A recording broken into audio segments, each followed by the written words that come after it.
political outlook for the year is stormy, with a chance of impeachment and maybe even of a transition. The turbulent forecast contrasts sharply with the apparent lack of urgency or preparation in Malacañang. Is President Marcos Jr. seeing the same risks? And does he know what he's doing? Hi, I'm John Nery and you are in the Public Square. We are joined today by two of the most influential thinkers in Philippine politics. Victor Andres Dindo Manhit is the founder and managing director of the Stratbase Group and president of its think tank, the Stratbase ADR Institute. The columnist Manuel L. Quezon III is a historian who is known to many, and now here on Rappler as well, as the explainer. Welcome back, Dindo and Manolo, and thank you for joining us in the Public Square. Thank you. Thanks for having us.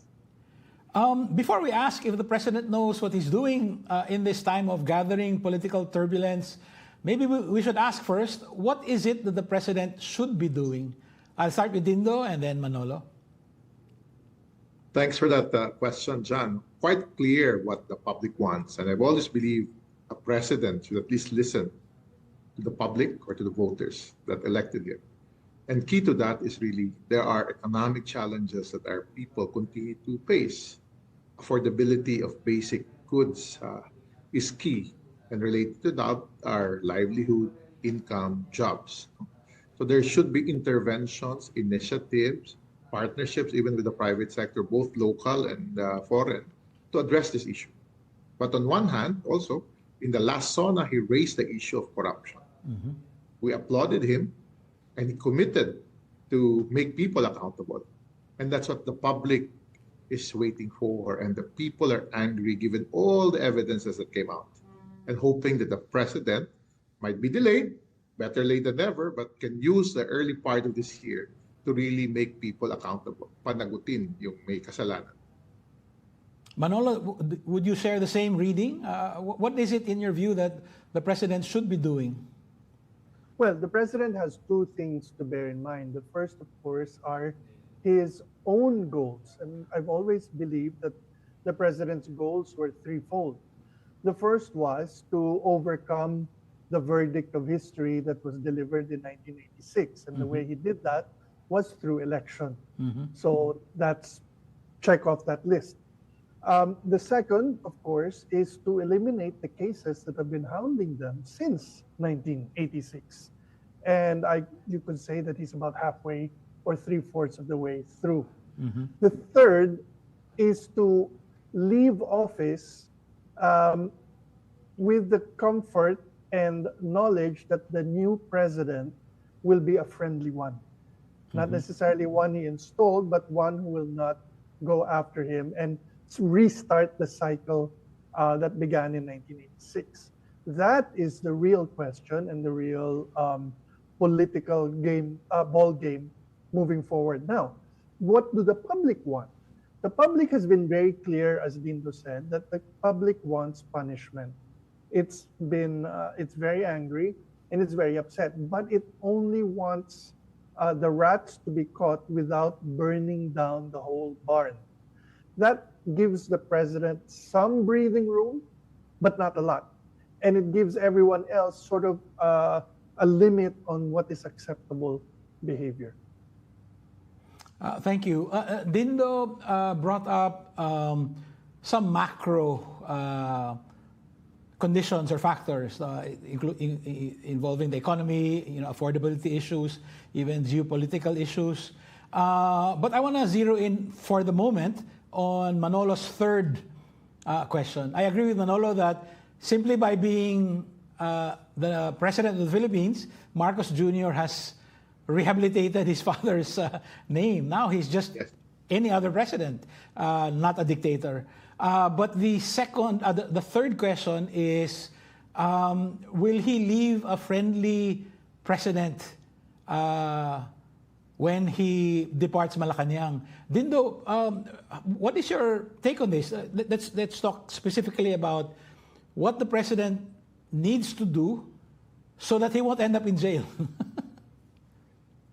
Totally support the point raised by Manolo. because the president, if he pushes for accountability and builds on the last 2 years an agenda of reforms, he can create or build what I call a big tent that can really push an agenda of reforms in the country. Because a lot of initiatives in the legislature really moved forward in the first 3 years of his administration. It's just quite sad that it has really been overtaken by all this discussion on flood control. So there is that opportunity to bring sectors together, both different political groups, as long as they find a common ground and moving a certain agenda of reforms, and that can guarantee maybe a safe post-2028 time for him. But to build on that also is to make sure it has the strong political support that can elect an alternative to whoever that option is. Some people are saying the Duterte family's comeback. So he needs to broaden the way he views things and see beyond the current political coalition that he has. Manolo, is there any other prospective presidential candidate who will prove hostile to him other than Vice President Sara Duterte? Well, it depends on the numbers he has when he leaves office. If he, for example, he's already hit basically GMA levels of unpopularity at this point. The only difference is that when GMA hit her level of unpopularity, people were basically solidly convinced. There is still a fairly large, and Dindo can correct me if I'm wrong, no, but there's still a fairly large percentage that is undecided. But Yes. the length of time that undecided will exist is very limited. And personally, I think it's only until maybe July when the next SONA will either show that he's a lame duck or not. Now, here's the real question. The president is a creature of the system. He is more actually a creature of the system than even his predecessor was. I mean, he's really spent most of his political career in the post-EDSA system of things. Yes. And yet here he is presiding over the basic implosion of that whole system because it's just been exposed as absolutely, thoroughly, completely corrupt. The question then is, and you have to look at the sort of experts, to use the word in a political sense, in the House of Representatives. One congressman says, actually, there's only a few people you have to throw overboard to save the whole ship. You have to throw overboard Chis Escudero, you have to throw aboard Zaldico and some contractors, but you don't have to throw overboard Romualdez, for example. And that's enough human sacrifice to sort of pacify the people. Now, that's the opinion of an expert politician, and I'm sure that's the advice the president is getting. The problem is that the rule should be to under-promise and over-deliver. But we've been getting over-promising and under-delivering, by which I mean that there have been how many deadlines already since the holidays of so-and-so is going to be arrested, and by such and such a date, so-and-so is going to be in jail. And each time those deadlines pass, public skepticism that anything is going to happen other than Lutong Macau goes up. And that's sort of the race against time that the president is up against. Yeah. Let me take a step back. I do agree with you, Manolo, that Ferdinand Marcos Jr. is a creature of the EDSA political system. He couldn't have been elected president otherwise, especially in the system that his father dominated decades ago. I wanted to ask Dindo, this is me taking a step back. Do you agree with Manolo's assessment that, in fact, we're looking at the end of the EDSA system? Manolo before used to think in terms of generations and like maybe the time has come, but now there is like an additional layer, and that is it's been proven to be massively corrupt and everyone's angry. Are we looking at are we looking at the end of the system, and is there a need to reform it even before the president leaves office? we need to reform it because we have seen really the shift of corruption to a hyperdrive level. And this goes back to 2016, no, that period, whereby that's why it's good when the president said that his executive order on this poorly performing ICI said 2015. Because in our own data in our institute, it would reflect a lot of changes really in terms of infrastructure. The way budget that used to be quite transparent has been misused for allocation, especially during the COVID period of our country. And it got embedded, it got even institutionalized, and it was reflective of the lifestyle of certain members of Congress, especially if you're a regular visitor of both houses of Congress. And for me, if the president really is serious and jail certain individuals, as mentioned by Manolo earlier, top level, where the evidence leads his team, then he can start to reform that process and maybe really come out strong and a positive view of people and ensure a clean and orderly election in 2028 with a reformist agenda dominating it. But it needs to be done now as we start 2026. And he needs also to make sure that there are things that should be happening soon. No? We can accept that nobody likes a commitment that doesn't happen. Maybe let's give him that, it was Christmas. Nobody wanted to really push some of these issues on Christmas, but now it's January. And as Congress enters, and maybe the first quarter, or even before the SONA, there should be massive amount of accountability that we see that the president is leading among these individuals. But side by side with that is we have to really move forward with certain challenges confronting the nation as a whole also. That's where I put the economic side to it.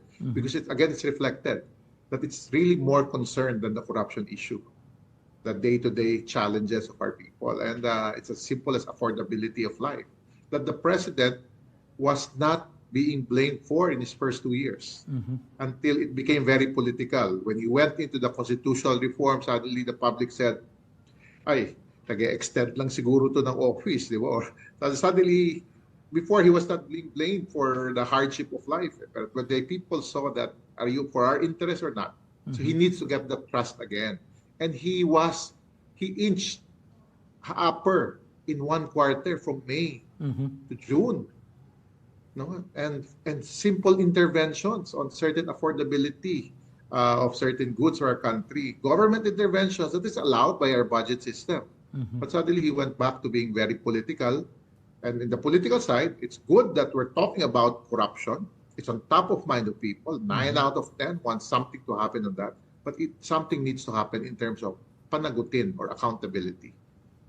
Yeah, I know that Stratbase is a major sponsor of social weather station survey. So correct me if I'm wrong, but there was an uptick in his popularity after he had his State of the Nation address. Mahiya naman kayo speech, no? That was quite popular only we saw the decline actually after that speech. Is that right? In the next survey.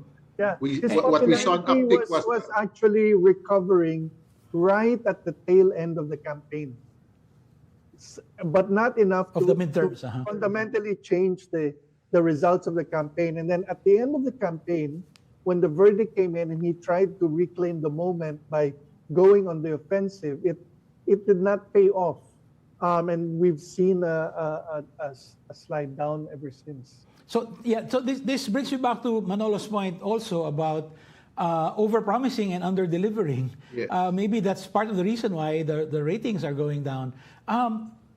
Why is this the case? I mean, why is he over-promising and under-delivering?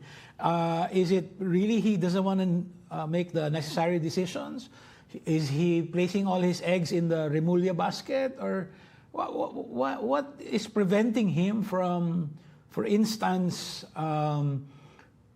endorsing the pending bills in the House and the Senate, strengthening an investigative commission?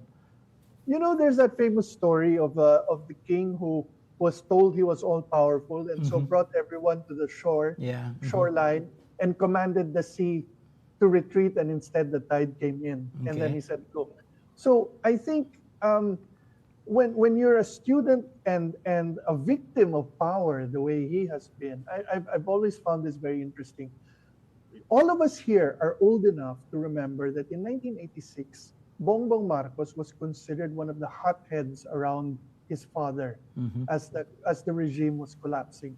Do you remember that? He was supposed to be one of the war freaks around Yes, he was dressed in fatigues during the inauguration. And yet, the political persona of the president for decades now has been nice, amiable, wouldn't hurt a fly, conciliatory, non-judgmental, risk-averse. What happened?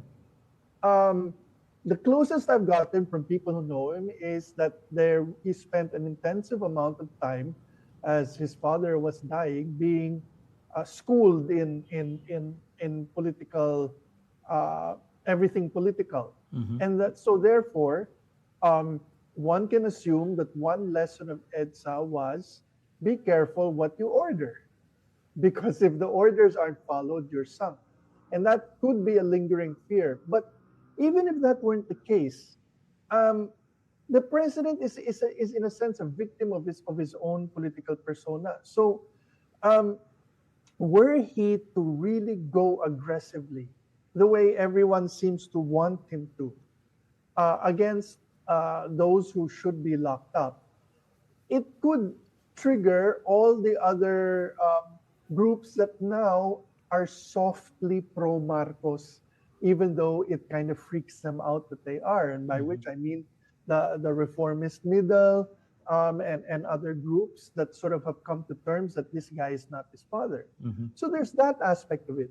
The other aspect of it is really what the presidency is like after EDSA, which is it cannot command the way it used to.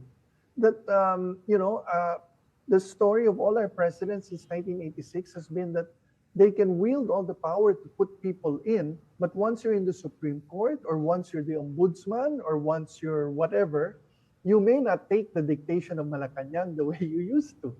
In which case, be careful what you want, and be careful if you believe everyone's promises to you. The over-promising and under-delivering, I think, is really a case of the very Filipino, boss, kaya natin yan. And then everyone scratches their head afterwards, and then what can the president do? His case, I think, has been that he is trying to hold a coalition together, losing the fundamental sort of levers that keep it together, which is money, which is public money. There's no other substitute for it. And he has been trying to find a way to compensate. They thought they could compensate by speaking directly to the people. Except what the surveys have shown is that their supposed control of the mass media has not translated into a mass audience that believes them. We'll talk about narrative framing and all that, but I want to hear from Dindo also. Why do you think it's happening this way, over-promising, under-delivering? My reality check on that is it's something that he wants to happen. But as the evidences that come out, maybe the massiveness of the corruption or the people involved in the corruption makes you step backward and feel that, what about the political alliances that you have? That's why, for me, this is a time for him really to step up. There might be alliances or engagement in the past, but if this really brings him down, brings the reputation down of his family again, after he gets a legitimate election in 2022, that's something that he needs to choose. But it takes a strong commitment or a strong personality to make that decision. But for me, there's really no choice for him. You raise this issue. You even, in my engagement, even with foreign watchers of the Philippines, they said it was your own president who said these things. It was him who committed that things will happen. We are quite confused. Why is it not happening? So if it's just a delay, and I try to say that way publicly at times, but I'm just hoping it's just a delay. that the ombudsman is really serious in executing and also running after some of these individuals. If the evidence is really pointing to that direction, even with, especially with the help of the Blue Ribbon Committee of Senator Lacson, then those should be consolidated. It should be easy for the president to move things forward. If it's the judicial system that is a problem, then we know who the problem is. But right now, everything is being laid out on him, the executive, because you committed to it. You started this issue. 6 months down the road, we're still waiting for that commitment that somebody will be jailed at the highest level, which is basically those who connived with these contractors, officials, top officials. In terms of narrative framing, I'm reminded of what you said, Dindo, about the cases going back to at least 2015, right? But not enough has been made out of that. I guess another way of putting what I want to say across is, I think many people are expecting an offensive against the Duterte's time in power. But right now, many of the stories occupying our pages and our airwaves have to do like what are something things that happened in the last few years. So parang people are asking, asan na? I mean, I think you need two individuals are quite important for that narrative. The Discayas were nobodies before 2016. Okay. And also the Yap. The rise of Congressman Yap, Eric Yap. the party list representative Eric Yap, and rise to become chairman of a committee on appropriations on his first term as a party list. And that connects to the past. And these two individuals continued and even grew, especially Discaya, to the point that there are talks that a lot of engagement. That's why there are a lot of moves also to downgrade her faults. She basically has a lot of influence in nearly half of Congress. That's what people are saying. Yeah. This is coming from some members of Congress. That's right.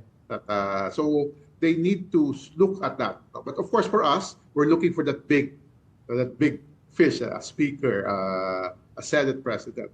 But just a trail of evidences. No? It could be the so-called contractors, no? Those who got elected. So a lot of them will really move backward. That they saw this model and really got elected in 2019, even though we knew Ako Bicol was in existence since 2010. But at least there was a legitimate cover of certain lawyers still being elected there. But after a while, some of these contractors started winning. And incumbent officials before 2016 cannot fight some of these contractors in their districts. So they also got confused with the power that these people got and really decided to control. So they need, but again, we can analyze it, but through John, that was a failure also of communication. Why are we not talking about that? Yeah. That's why this... I disagree, because if you look at there's only so much attention that the public can give, and there's only so much stuff that people can absorb in a given time. Now, if you look at the way the president played it from July, it was a consistent series of bombas every week or so to keep things moving forward and sort of hog the limelight. And they were very effective at this. The president first laid the accusation, then it was followed by releasing the list of contractors, then it was followed by releasing the list of congressmen and senators and focusing on the Senate president, and so on and so forth.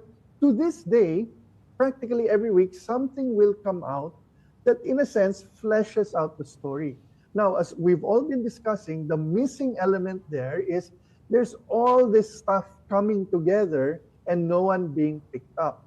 That being said, we also know from the very reports of the media and what people say, if you read the opinion pages, that there seems to be a great emphasis on the part of the palace and the ombudsman to be careful about the cases they're laying out. The problem with that is it takes time, effort, and energy, which does not play out in political time.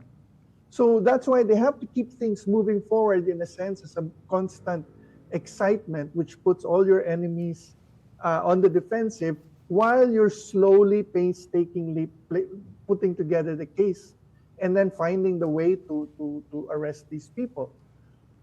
The other things going backwards is for another venue, which is, by all expectations, another impeachment attempt against the vice president.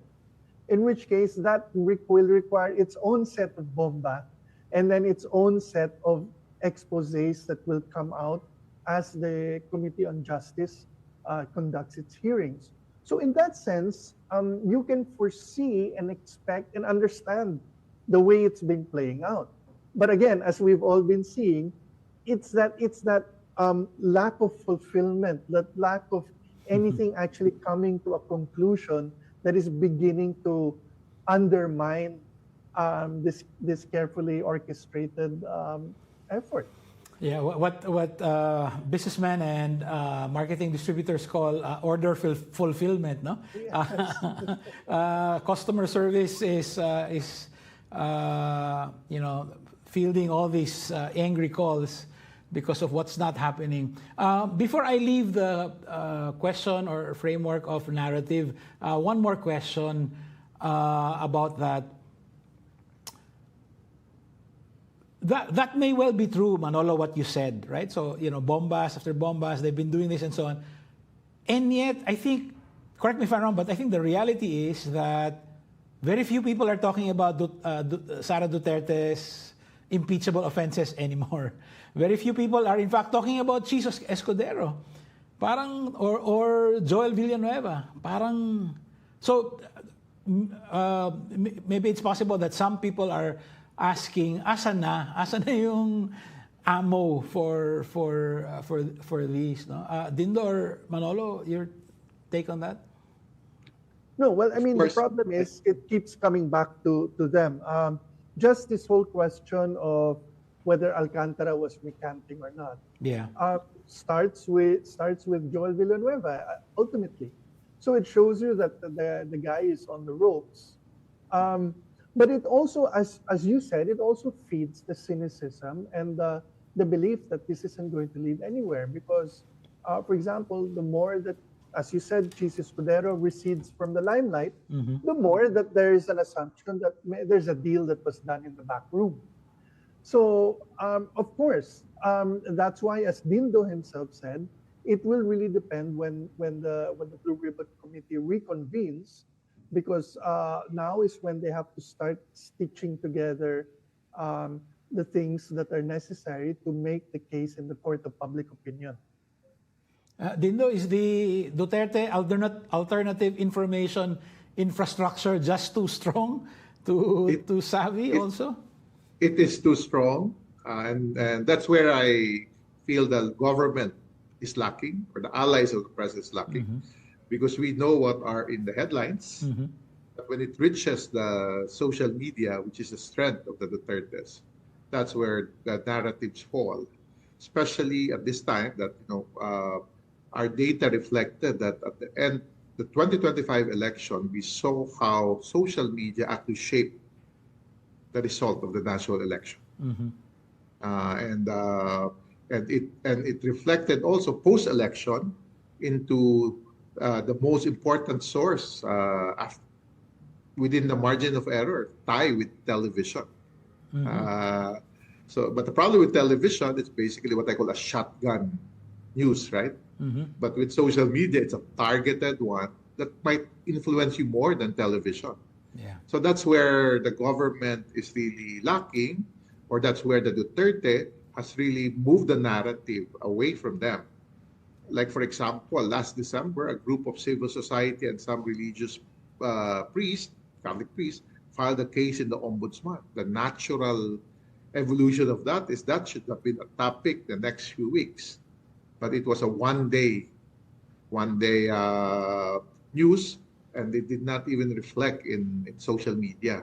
So it's something that everyone needs to factor in, as compared when Sara Duterte, when the case was being built for her impeachment in 2024, we saw that daily Quadcom really as a source of all this news. People of different demographics were watching it, listening to it, following it up. And that shaped, and we saw the decline of Sara Duterte's popularity and the popularity of the Duterte family, because at that time we saw people were more aligned with President Marcos. That's right.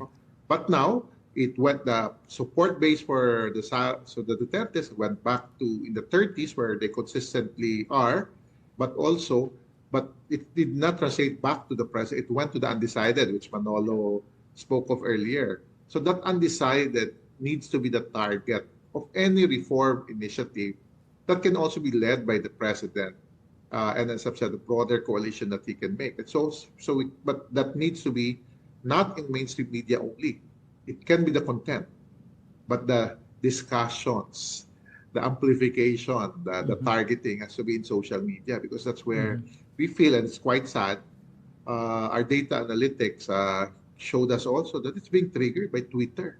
And Twitter is not a player in the Philippines. So it's possible that all this information works side by side with the Duterte camp, supported by foreign influence initiative, not trying to put doubt on the president or whoever is against the Duterte. So that kind of game is what we can expect.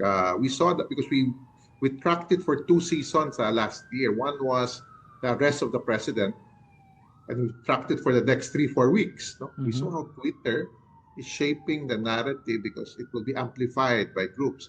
Then we tracked it again August 1 to November 30.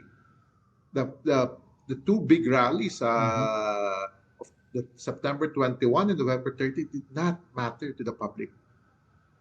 So that means what we know as news is not entering the consciousness of the public. What's the consciousness is the narrative being shared by the other side. So that's where the challenge also.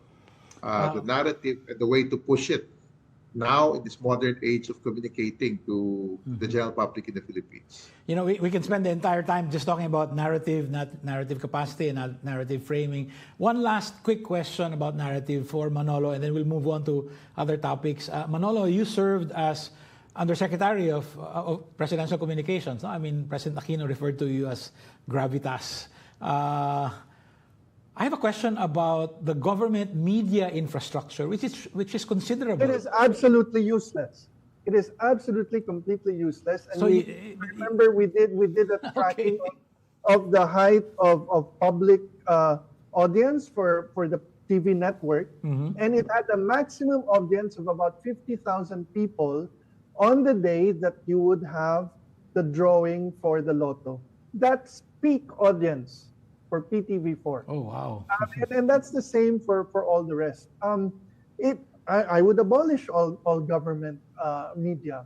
You have the microphone after all. But this is the whole problem. I do believe that everyone is living in their own silos, and then we're just all preaching to each other. But here's the interesting thing, that when there is something that sort of strikes one of the few sort of unifying chords, which is we all hate being robbed, then it bubbles up. So if you look at this case of the flooding crookedness, it's simple cause and effect. We saw the floods, we experienced the floods, we realized that it was all done due to crookedness. Then whether you're pro, anti-Marcos or Duterte or whatever, you're all man. And the question then is that the leaders are scrambling to try to see which coalition will back them in edging out the other. I see. So that's simply where we are. And the president's problem is, like all presidents, is they keep looking in terms of the way media was when they were young. And so everyone told the president, look, if you control all the columnists and all the broadsheets and all that, we have all the microphones and your message will get out. Except no one spends time doing that anymore. No one watches the news constantly anymore, sadly speaking. And so they weren't getting him out because they had someone, a spokesperson giving out quotable quotes, but it's not the president. So out of sight, out of mind. Let's talk about the president's disruptive capacity. Dindo, what are the prospects for a second impeachment case against Vice President Sara Duterte? I think there is a strong possibility for that. But again, what we need to watch is really, unlike before under the leadership of the previous speaker, there was quite clear direction for the House. The content is there. As I've said, especially the filing by the same group of individuals, coalition that filed the impeachment case, the church, clergymen, and also civil society groups filing it second week of December in the Ombudsman. The content is there.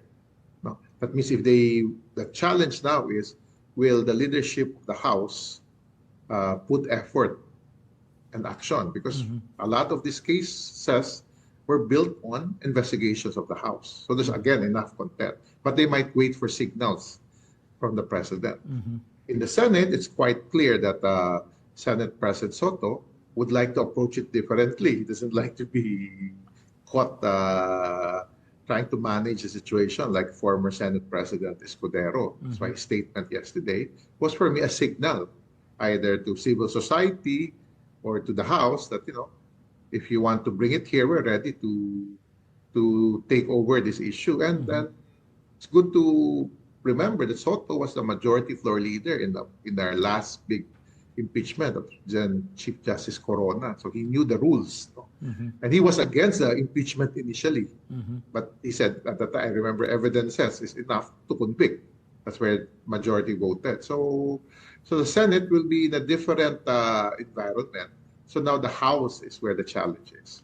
And Speaker Bojidi, it is an opportunity to really define himself as a national leader because he's been quite quiet. No? But there might be pressure on him to move this forward. But I think he will take guidance from Malacañang given the coalition nature of the House of Representatives. Manolo, did you think the President made a mistake in not backing the first impeachment? And do you think he will now try to correct that mistake with the second? I think it's what happens if you don't coordinate properly. So the President, I think, didn't like being forced by events instead of being the one to mold events.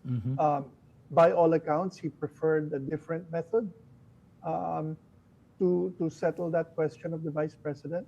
So now you don't have that sort of wishy-washy signal from the palace. The signal, subtle as it is positive compared to the negative one that came out from the President last time. So I guess that's all the difference you need.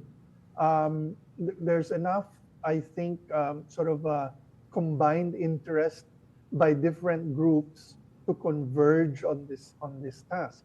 Now, there is, of course, the corresponding effort that everyone expects to impeach the President, which will also take time, energy, and resources.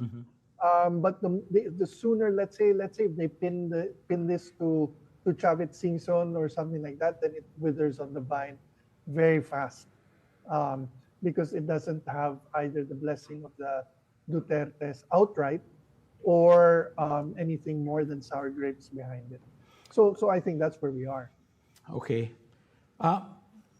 Time's running short, so let me just ask maybe two more questions. I have a question about, the President's electoral capacity. I think, politically speaking, one of the things he needs to do is to prepare the ground for his successor. What do you think is happening here? Has the President chosen a successor? What does it look like? Dindo first, and then Manolo? We don't see it from his coalition per se. That's why I've said my belief is that the President has to broaden his view with regards to 2028. Okay. If he carries an agenda that can be a common ground in terms of either who should we be against or what are the top issues that we will bring to 2028, then maybe he can surprise us with a coalition of reform-minded and traditional political leadership with him and build really a strong campaign based on his political machine as an incumbent president and built on a reform agenda of certain political figures. That could be a strong one. But if it will be driven simply by his own political capital right now, it's at its weakest. No, they did not do well in the last election because for me it's strategy per se, or even lack of direction, especially after the arrest of President Duterte, which they could have managed differently. But they simply gave up in that campaign and lost badly. So he needs to see it in a more strategic sense. Cannot limit himself, but look at the different possible alliances and coalitions that can be built within his group and within outside his group with a common agenda. Thank you. Manolo? I have a different view. The president lost but won the midterms, just as the vice president won but lost the midterms. She won because she got quite a few of her people in, and she actually had a big, strong backwind behind her. But she lacked the capacity and the know-how to first form a winning slate and get that slate elected. Therefore, she had everything going for her, and yet didn't manage to put it in. The president had a losing message, a lackluster team, but it was so full of veterans that most of them got in anyway. And therefore, the measure of a midterm is Senate control, and that Senate control remains firmly in his hand. That being said, the holidays was about one story only. Everything that you saw in the party was smaller, and the gifts were fewer. The parties were much less common, and therefore it was a miserable holiday for everyone concerned. That's the sign of a year that is not going to be good. And that's what everyone expects, because the government is afraid to spend money because it might get caught again. That is the challenge of the president. The president has between now and July to change that narrative, to get the money flowing and into the pockets of the people, for people to feel that life is getting better, that he's in charge. If he's able to do that, then July becomes, I have one last year to build a better life for you, because next year will be his farewell sauna where he anoints his successor. The time for worrying about that successor is July 2027 and not 2026. 2026 is for saying the worst is over. We got through the worst of it. The crooks are starting to go in jail. Pocket money is now going into your pocket, and it's all thanks to me. If that's the president's message. If he's able to do that, then everyone loves a winner. In which case, impeachment will suddenly become even more possible, and everything down the line. As his own father said after declaring Marcelo, nothing succeeds like success, right? Last question. First, Dindo, and then Manolo. In the next 30 days, so half of January, half of Feb, what should happen so people start thinking, okay, he knows what he needs to do to prevent a return of the Dutertes, for instance, to power. What should we expect in the next 30 days? At the core of this, John, is the ombudsman. Case has been filed with the ombudsman with regards to Sara Duterte. How will it move forward?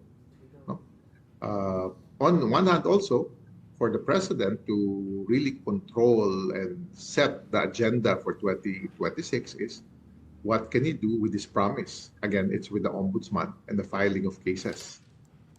And how his coalition in both houses can really support. Because what has happened now is that promises were made, and we need to make it happen. And on the executive side, there are a lot of programs that they simply need to keep on announcing. That means they're inside the national budget.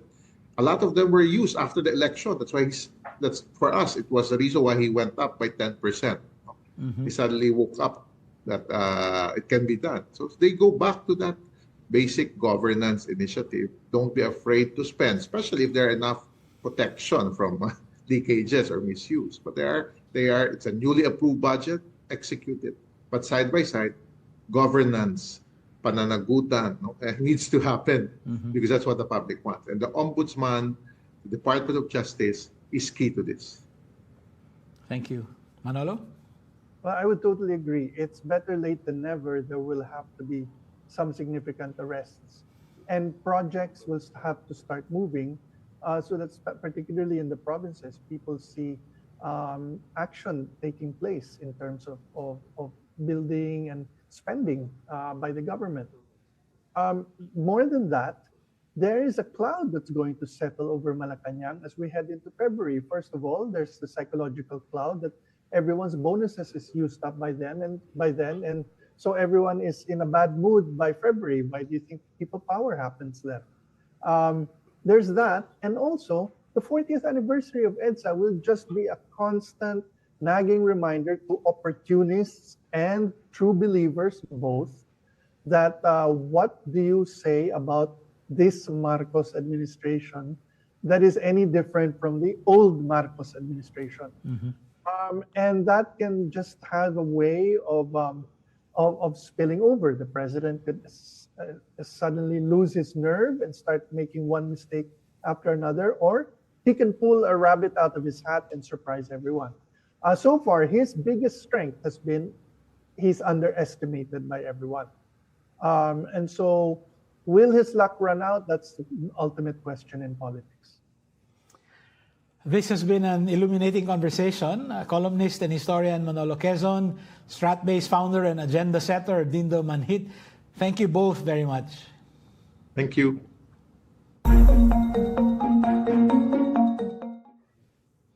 The challenge for engaged citizens remains the same: to fully inhabit the democratic space and defend the democratic project.